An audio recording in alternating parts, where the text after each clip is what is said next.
की x official का कहना है, पेंटागन की एक्स ऑफिशियल तो पूरा पूरा भारत के सपोर्ट में खड़े हुए हैं और बोल रहे हैं कि कनाडा को ग्रे लिस्ट में या फिर ब्लैक लिस्ट में डाल। और ये ट्रूडो की सरकार भी गिराएगा और ट्रूडो कभी दोबारा सियासत में भी नहीं आ पाएगा और कनाडा को मजबूर कर दिया जाएगा कि तुम लोग अपने मुल्क की सफाई करना शुरू करो आवाम की तरफ से। सिर्फ मोदी जी ने जलील नहीं करा। अगर कोई ये सोचे कि सिर्फ मोदी जी ने जस्टिन ट्रूडो को जलील करा, no, not at all. Modi ji ने भी करा, जो बाइडेन ने भी करा, ऋषि सुनक ने भी करा, एल्बनीज ने भी करा, सब ने मिलकर इसको धोया है। भारत और कनाडा के बीच में जो इश्यूज चल रहे हैं, आपके ख्याल से ये कहां जाकर रुकेंगे? क्योंकि ये तो सिर्फ बढ़ते हुए दिखाई दे रहे हैं फिलहाल। Canada has been isolated.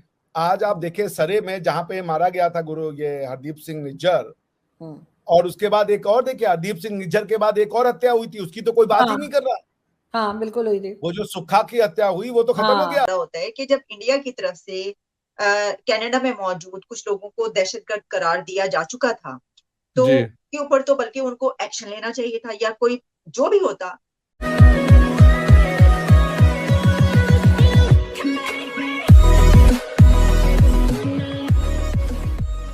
नमस्कार दोस्तों, अब FATF की जो लिस्ट आती है, ग्रे लिस्ट और ब्लैक लिस्ट और सब कुछ, हालांकि उसको ऑफिशियली अलग नाम दिया जाता है लेकिन कैजुअली उसको ग्रे लिस्ट और ब्लैक लिस्ट कहते हैं। अब ये क्यों होता है? इसलिए होता है कि अगर आपका कंट्री, आपका देश जो है वो ऐसी कोई हरकत करते हुए नज़र आ जाता है कि आप मनी लॉन्ड्रिंग कर रहे हैं या फिर टेररिज्म को सपोर्ट कर रहे हैं या फिर आपका मनी लॉन्ड्रिंग जो मनी लॉन्डर होके जा रहा है किसी टेररिज्म वाली एक्टिविटी में, तो आपको ये FATF की लिस्ट में डाला जाता है और आप पर कंप्लीट वॉच रखी जाती है और ऑब्जर्व करने के बाद ही आपको उस लिस्ट से निकाला जाता है। अब ज़रा देखिए, कनाडा के अंदर ये सारी हरकतें होती हुई आपको दिखेगी। मतलब कैसी कैसी हरकतें यहाँ पर दिखेगी, सारी की सारी हरकतें मिलेगी, जैसे कि टेररिज्म वाला इशू, खालिस्तान वाला इशू, ऊपर से इंडियन फ्लैग को कई बार मतलब कि ऐसी हमने वीडियोस देखी है कि वो मतलब उसके साथ फाड़ते हुए नज़र आते हैं, जलाते हुए नज़र आते हैं। चलिए मान लीजिए कि वो भी एक प्रकार का प्रोटेस्ट होता है, लेकिन वहाँ पर जो हिंदूज़ हैं उनको भी तंग किया जाता है वगैरह वगैरह। और हम सबको पता है कि ISI की बैकिंग से ये सब कुछ हो रहा है और इंडिया के अंदर भी उसको डायरेक्टली इनडायरेक्टली प्रोवोक किया जाता है, खास करके पंजाब के सिखों को। यही बात हो रही है यहाँ पर। इसी के साथ ये वीडियो शुरू करते हैं। होप फॉर द बेस्ट कि क्या होता है क्या नहीं होता। देविक, क्या वाकई जो पेंटागन के एक्स ऑफिशियल ने स्टेटमेंट दिया, आपको क्या लगता है कि भारत के पीछे क्या वाकई में ग्रे लिस्ट या ब्लैक लिस्ट कर दिया जाएगा कनाडा को? क्या ये कदम भी उठा लिया जाएगा? नहीं, कनाडा को FATF में डाला नहीं जाएगा, पर यह बात बोलना अपने आप में बहुत बड़ी बात है और ये ट्रूडो की सरकार भी गिराएगा और ट्रूडो कभी दोबारा सियासत में भी नहीं आ पाएगा और कनाडा को मजबूर कर दिया जाएगा कि तुम लोग अपने मुल्क की सफाई करना शुरू करो आवाम की तरफ से और इंटरनेशनल कम्युनिटी की तरफ से भी। वैसे G7 का मुल्क है, इतनी आसानी से उसको जाने थोड़ी ना देंगे। पहले तो हम देखते थे कि वेस्ट की तरफ से खबरें आ रही हैं, प्रूफ्स वगैरह मांग रहे हैं और भारत के साथ खड़े हैं। बांग्लादेश के फॉरेन मिनिस्टर उठकर भारत का साथ दे रहे हैं। क्यों? We are proud of India. India इस तरह की इमेच्योर थिंग्स नहीं कर सकता, ये बोल रहे हैं। चलो, बांग्लादेश ने तो बड़ा स्पेसिफिक स्टेटमेंट दे दिया ना उसके कनाडा से रिलेटेड। कल एक दिन में कितने बयान इंडिया की फेवर में आए हैं, आप वही देख लें। ओवरऑल इंडिया की ताकत क्या है उसका अंदाजा अगर आप लगाएं। अफ्रीकन यूनियन के प्रेसिडेंट UN में वसुदेव कुटुंबकम बोलते हैं संस्कृत में, और वो बोलते हैं प्रधानमंत्री को इतनी जलालत देखनी पड़े। वो जलील करा किसने, मैं आपको बताता हूं।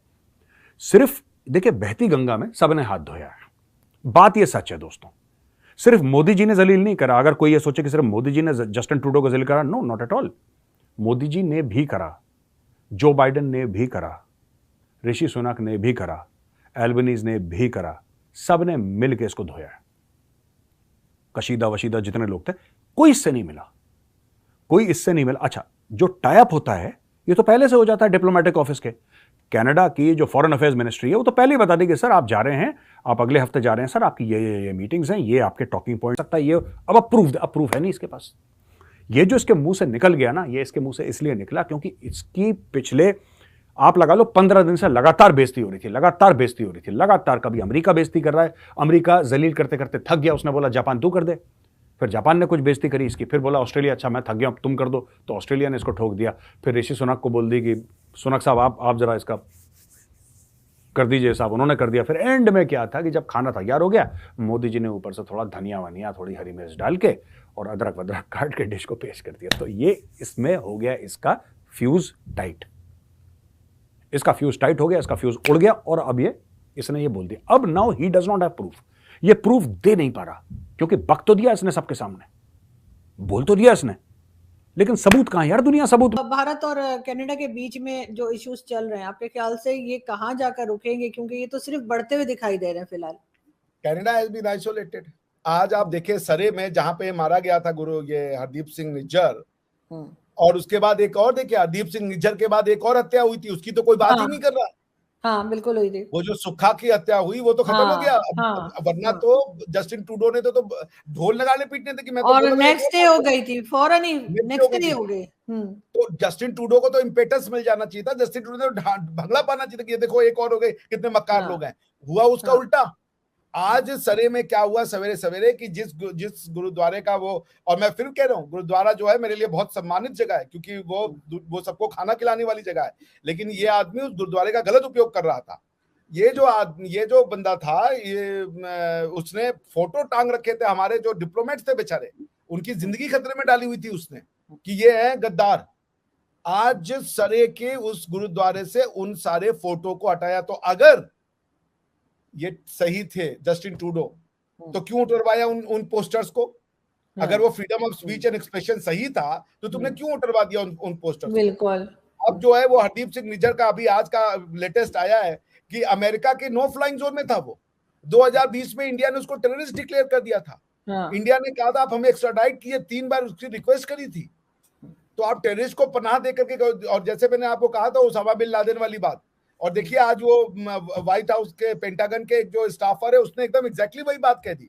उसने कहा कि हरदीप सिंह निज्जर उतना ही बड़ा प्लम्बर है जितना कि ओसामा बिन लादेन बड़ा इलेक्ट्रॉनिक इंजीनियर था या इलेक्ट्रिक इंजीनियर था। तो पॉइंट मैं ये बात बार बार कह रहा हूं कि Canada has to bite its own dust. They have been cornered, कोई नहीं खड़ा हो रहा उनके साथ। बिल्कुल होता है कि जब इंडिया की तरफ से कनाडा में मौजूद कुछ लोगों को दहशतगर्द करार दिया जा चुका था, तो के ऊपर तो बल्कि उनको एक्शन लेना चाहिए था, या कोई जो भी होता तो वो तो वहां पे G20 में हिस्सा लेने के लिए भी गए। उससे पहले भी मुलाकातें होती रही, बड़े हाथ मिलाते हुए हम गले मिलते हुए देखते रहे प्राइम मिनिस्टर नरेंद्र मोदी और जस्टिन ट्रूडो के बीच, लेकिन इस वक्त उन्होंने कोई बात नहीं की। जबकि इंडिया की तरफ से तो पहले ही वो जो भी लोग हैं उनके खिलाफ जो है खालिस्तानी वहां पर यही कहा गया कि जनाब दहशतगर्द है, और उनके लिए इंटरपोल वाला वगैरह से उन्होंने राब्ता कर रखा था। तो आप नहीं समझते कि इसके ऊपर तो जस्टिन ट्रूडो को पहले ही जो है कुछ होना चाहिए था, या क्या देखते हैं आप? जो खबर उधर से है कि ट्रूडो ने तो जाके वहां पे पर्सनली भी प्राइम मिनिस्टर नरेंद्र मोदी को ये सारी बात बताई है कि हमारे पास ये प्रूफ है। कनेडियन ये कह रहे हैं, लेकिन इंडियंस कह रहे हैं कि कोई हमें सॉलिड प्रूफ नहीं दिया गया, एविडेंस जिसकी बुनियाद पे हम ये इंक्वायरी कर